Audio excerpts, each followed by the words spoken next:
oya Magang Shivo 106 106.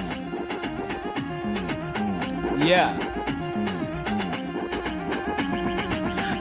Natikisa sisikii kitu, na milengo langu ilikuwa nipate kitu. Kama unavyojua sijapata tokea usiku, na sila na gazabu naweza nikaua mtu. Sina kiberiti, sina marafiki, wote kwa pamoja tuanze kama mpaka kiberiti. Hebu tikisa tujue kaki na njiti. Kiberiti, hebu tikisa tujue kaki na njiti.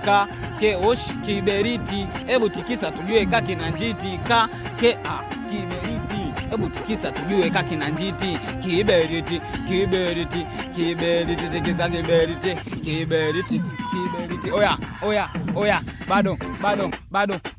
bado, sikia. Nachana sana DJ anazima biti, narudi kidogo na stay kwenye city. Ukinicheki mimi narudi niko fiti. Wengine wanasema DJ washa mziki, wengine wanasema pande Shivu MC peke yangu, MC wa pekee. Wengine wanasema mimi MC boshe, mademu wanasema mimi sio pedeshe. Eti sifagili, sijawahi kufagilia, sina soga za kichina, mademu watanichuna na soga za kisela, natongoza na mazuna. Kiberiti, hebu tikisa tujue kaki na njiti. Ilikuwa